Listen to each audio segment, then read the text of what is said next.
Welcome to A Pillow Away podcast, hosted by Dave and Cindy Carver, a couple who have been married to each other for over 23 years.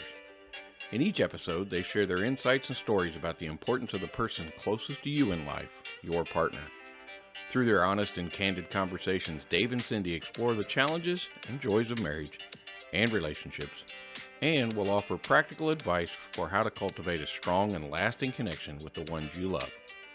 Whether you are in a relationship or looking for one, A Pillow Away podcast is a must-listen for anyone seeking to deepen their connections and build a fulfilling life with those closest to them. Cindy and I decided we wanted to do a series on the pandemic.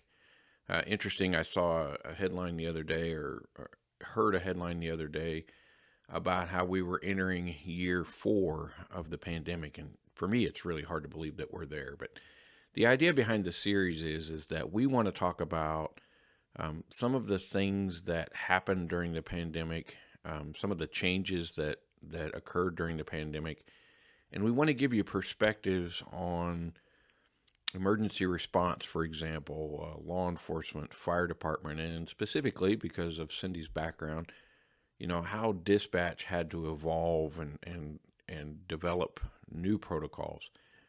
We also want to give you some perspectives on other career fields like mine at that time. I was involved in retail sales as a business development manager for a very large third-party labor supplier in the country. And it's kind of interesting to know that a motto that I've had for a long time was actually true. And the motto is, there is no plan. Welcome to another A Pillow Away with Dave and Cindy Carver podcast. Hello, Kuala Lumpur. We have international listeners, which is pretty awesome. We have national listeners too, like hello, San Francisco. Hello, San Francisco. We loved San Francisco when we visited there. Why are you repeating the ones I'm saying? Because I don't remember any of the others she said. North Carolina. North Carolina. How about Texas? Hook 'em horns. Hello, Richmond, Indiana. Wow. I know there's some locally here in Greenfield too. And Fortville. Fortville. And Mexico City, Mexico. Wow. Boy, you have a really short memory. Yeah, I do today. So what we wanted to talk about in this episode is we laid it out already. I want to talk a little bit about what I call Covid-19 pandemic look back. We've received a lot of feedback since we started. We only have 4 podcasts out there, but apparently Cindy's the star of the show, and I'm just a schmuck behind the scenes that's doing all of the editing, and apparently I'm not doing it very well. But they all tune in to listen to you. So we're going to make this first episode of this series that we're going to start about you. How about that? Wow.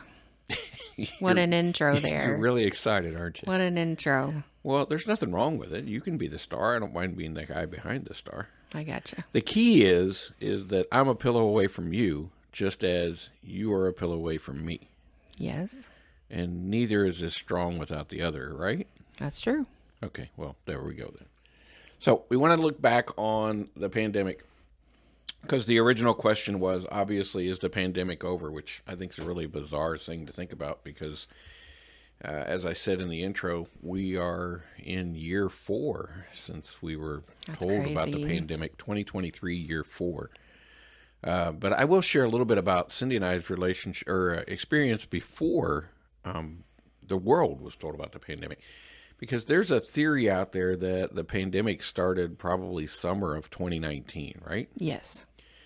And we both have personal experiences of people that were really sick in the fall of 2019 that nobody knew what it was. Unfortunately, someone that passed away, that the family believes that's what happened to this person, and it was really fast. They were on vacation, and I mean, it was really sad. Had that person been overseas? I don't remember. No, not at all. So they're not sure how that person contracted COVID, but... No, but they were in Orlando. Oh, so they traveled to Florida. Yes. So they possibly picked it up on the aircraft or maybe in Florida because that is an international location. Because of,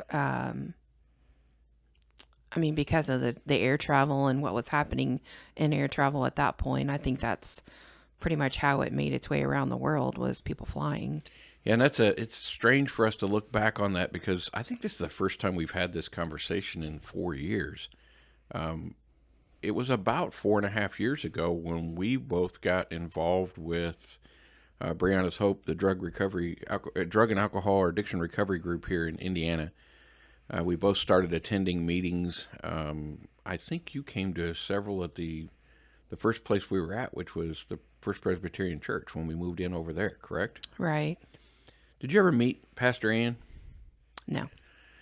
I brought her up in this conversation as we get this started because she passed away the day before Thanksgiving, and she had actually traveled internationally prior to that. We lost her right before Thanksgiving. She had gone out and done all of her Thanksgiving Day shopping, getting ready for her family, big family gathering and all. And she passed away, just suddenly died the day before Thanksgiving. She didn't have health problems. But it's, as we look back in retrospect, there's a lot of people that believe that she probably had COVID-19, and that might have been what caused the end of her life so quickly. But let's fast forward from Thanksgiving time into the first of the year. If y'all remember, President Trump was telling us about COVID-19, referring to it as the China virus. And, only President Trump can do those words justice. But he called it the China virus. They called it the Wuhan virus. They called it the bat virus for a while. But there was about 90 days, the first 3 months of the year in 2020, where we didn't hear that much. They were developing their teams and they were putting people in place. The government was, when I say they were putting those folks in place. And then all of a sudden, we got restricted. Right. We as a nation started going into a full lockdown where we weren't, and you all remember, you weren't allowed to travel, you weren't allowed to go anywhere, you weren't allowed to do anything. Well, here's the problem that I saw, and we're going to move this to Cindy as I begin to ask her some questions.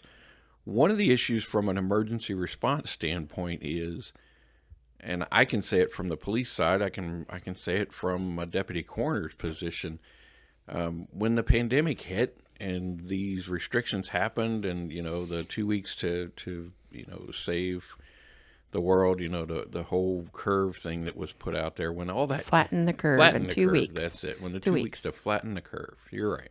4 years later. Yes, and we're still flattening the curve. Did the curve ever get flat? Yeah, we did. All right, so you think we're there? Well, the curve, yeah, absolutely. Right. So when we got the 2 weeks to flatten the curve thing, the first thing that I thought of, because I'm kind of a tactician, is what's the plan? So I guess my question to you from the dispatch side of the world is, how did the pandemic change dispatch? How did it change the mindset of you folks that were in a room that are responsible for sending out emergency response professionals on medical calls, for example?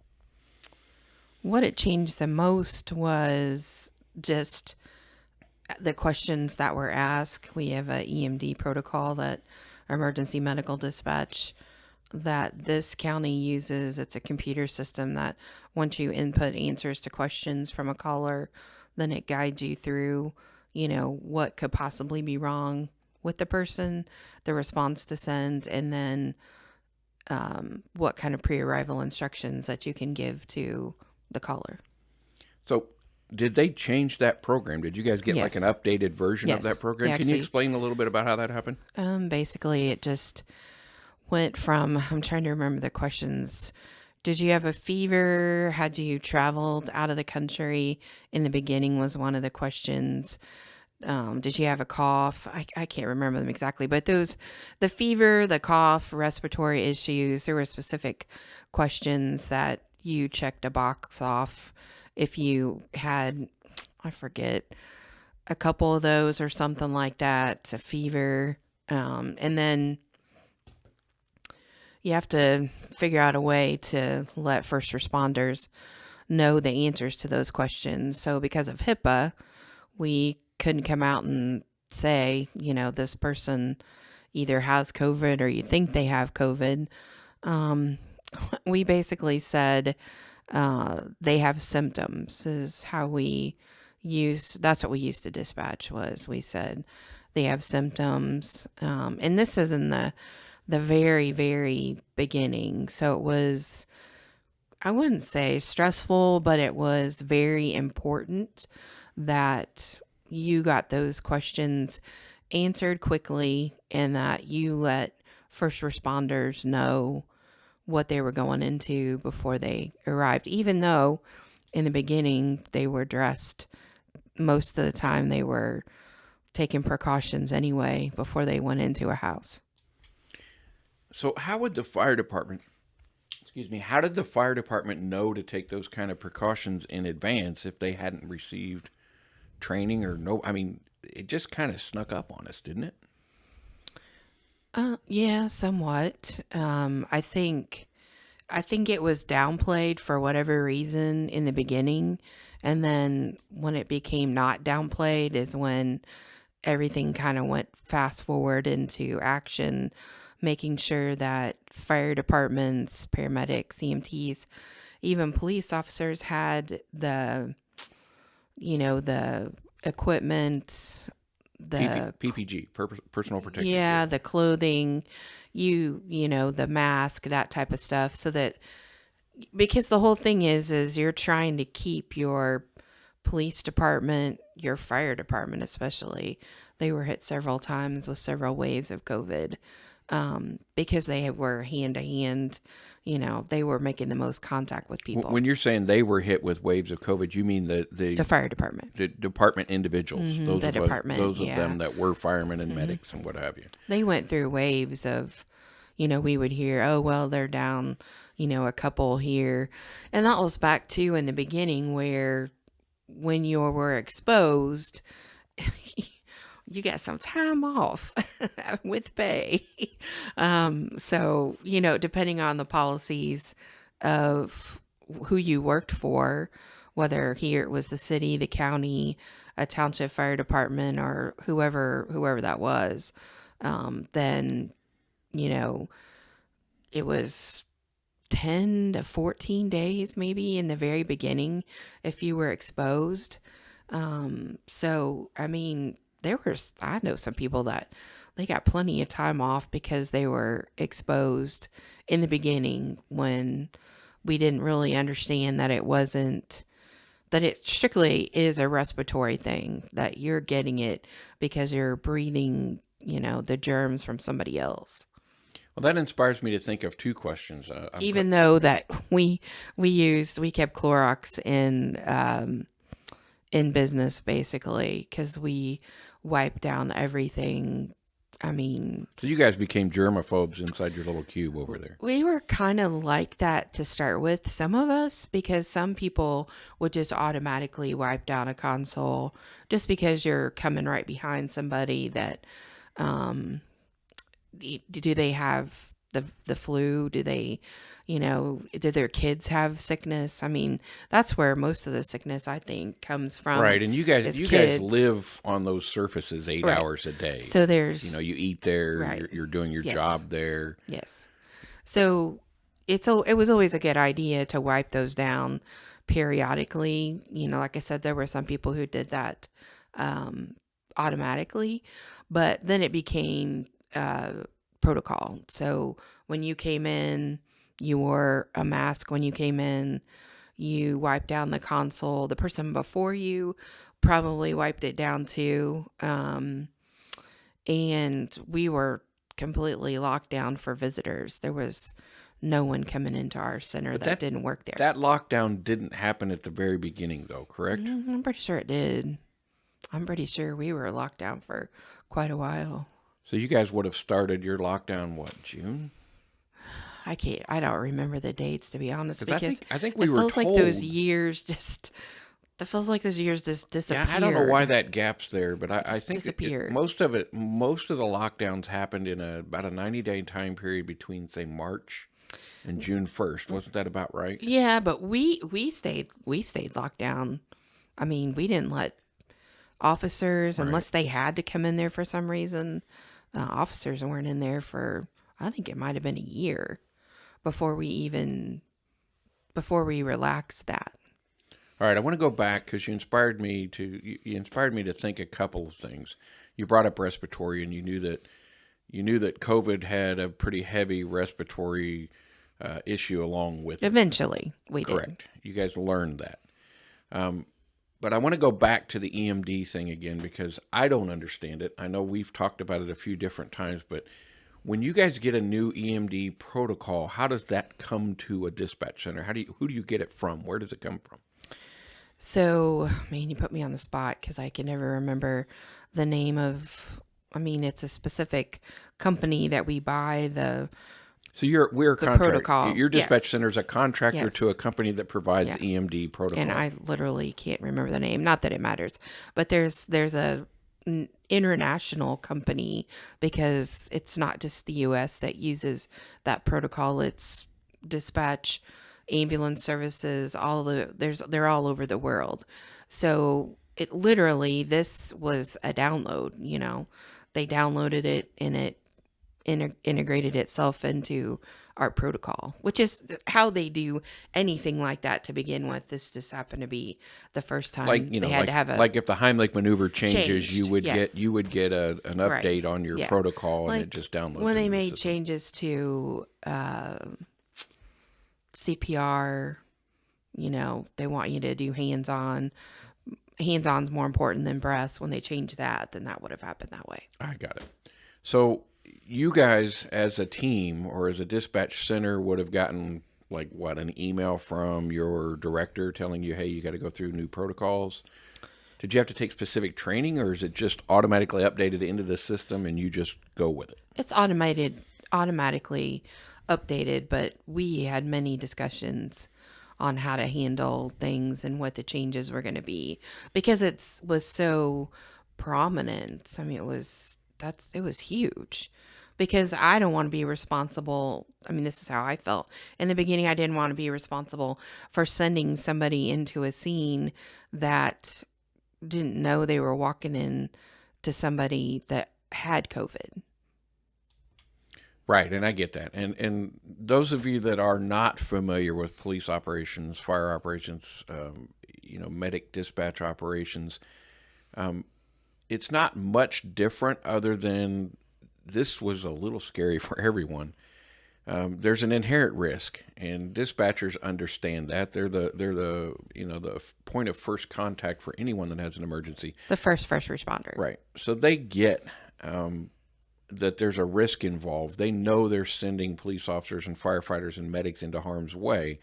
So they do have a very specific set of protocol, things that they go through to try to gather as much information when they dispatch it. However, back to pandemic, we just said a second ago, they just got new protocols. And, I think there was this period of time where we weren't really sure who to trust, what information to trust. The federal government was telling us one thing, individual states were doing their own thing. There was a masking thing. There was, the symptoms were different state to state and sometimes federal to state. And then there was, the whole everybody's individual rights and freedoms thing that caused this, massive confusion across the United States of, who do we believe and who do we trust?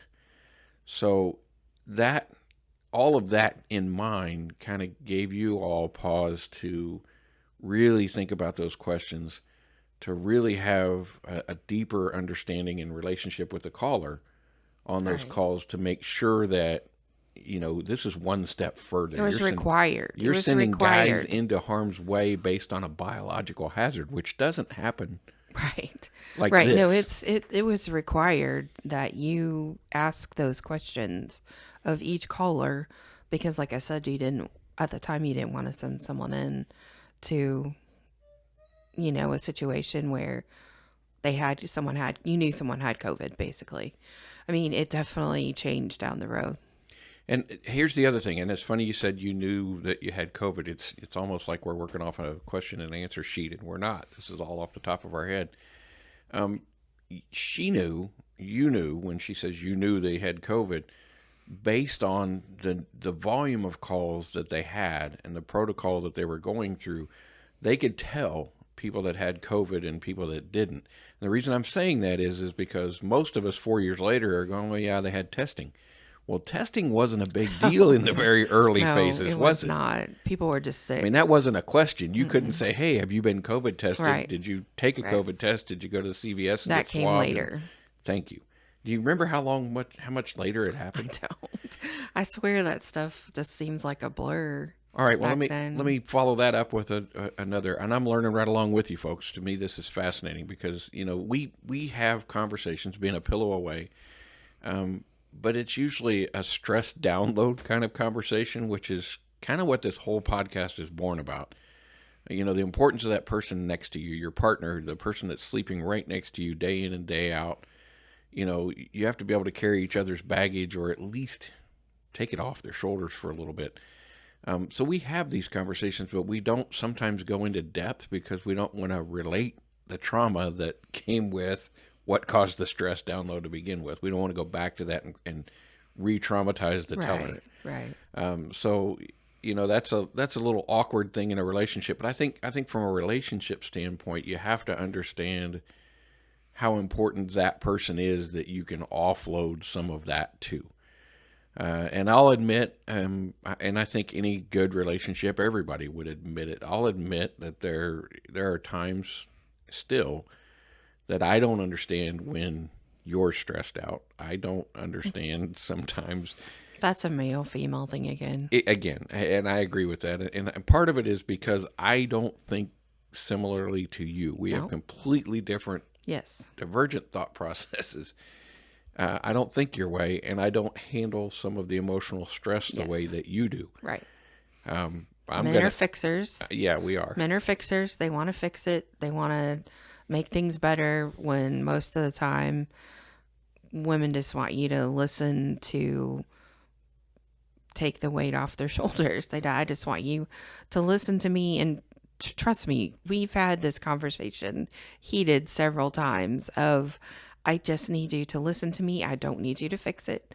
You can't fix it. There are some things where he can't fix what's wrong. He can't fix that someone died when I was on shift, or he can't fix that whatever happened at work, with an officer or something like that.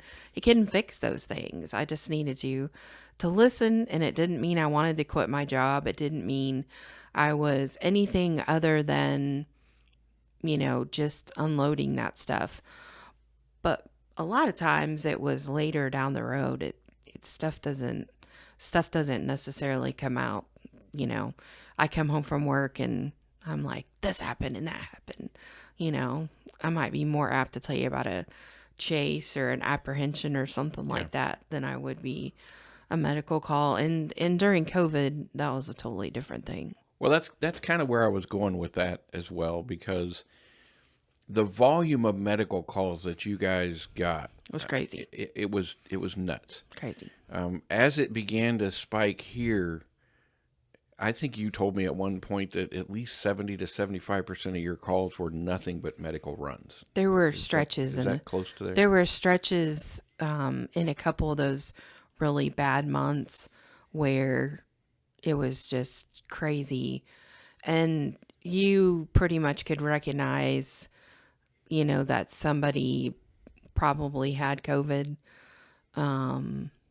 There were a couple calls. I mean, I can remember one in particular where mother and son, and I think the son was probably, I don't think he was a juvenile or minor. I think he was, 20 or something like that, but they were really sick and had been sick for like a week.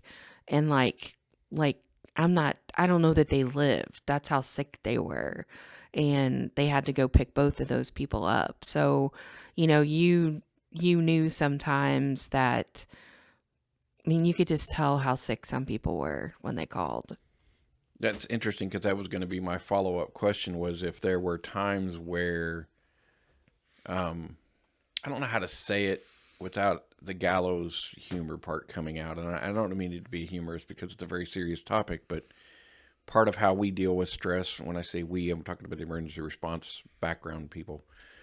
How they deal with stress is that you can talk casually about things. So my question was, or where I was going to go with that was, so you felt like that there were times as COVID progressed where you, as a dispatcher, you as the first response, the person that listened to the initial call, could tell. You could almost predict Yeah. whether or not this person was seriously sick or whether maybe they were in the beginning stages. Yeah, you could Is that a tell. good assessment? Yeah, because I think most of the people, by the time they called, they were horribly sick. I mean, that male and female that I'm talking about, that mom and son, like I said, I don't even know if they lived. I mean, she talked about how sick they had been for a week, and I'm like, a week?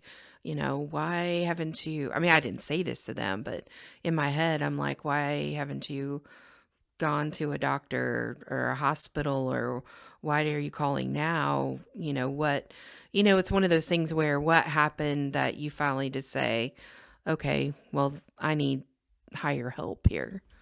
Well, see, that's where I think through personal experience, and we shared that, I think, Yes. in episode one, I think that's where COVID-19, the pandemic, caught us off guard. We knew it was there. Everybody knew it was out there. You guys were going through changes. There was new protocol. You were taking precautions. The fire department was taking precautions. Police officers were taking precautions. But the general United States, the citizens of this country, seemed to be caught off guard to the respiratory part of this, because there was so much conversation of it just being a really nasty flu for a long time. And I think that's because in the beginning, it was portrayed differently than what it ended up being, which is a whole nother topic. But because they didn't know how it was transmitted, when all along it was a respiratory illness that was transmitted, obviously, by breathing in the germs. There was so much said about wiping everything down, and it turns out that that's not even how you could get it. It wasn't transmitted like that. Yeah, it was that's correct. At the very beginning, that's all they wanted, and that's why we suffered as a nation through not having wipes and Sanitizer sanitizers and and some of the grossest sanitizers known to man. Some of those things, because we would get boxes brought to the center that were, for some of them, for dispatchers, because then it became, you know, you couldn't find sanitizer, you couldn't find wipes. When you could find those things, there were people making, sanitizer that were making alcohol, that type of stuff. So, yeah, even the major like right, breweries and distilleries in the United States right. switched operations for a period of time, did they not? Which we had one that was brought to us, which it smelled amazing because it was definitely made with agave. It smelled like So it smelled tequila. like It tequila. did. It definitely smelled like tequila. But it also ended up being the ones recalled because it had something in it that was bad for you. And I don't know what was in some of those that made it smell so horrible. I mean, those things, those bottles are going to be around in 25 years. When someone opens those up, they're going to be like, oh my gosh, this smells terrible. And I'm like, it smelled that way from day one. I mean, you couldn't even use them on your hands. They were so gross. So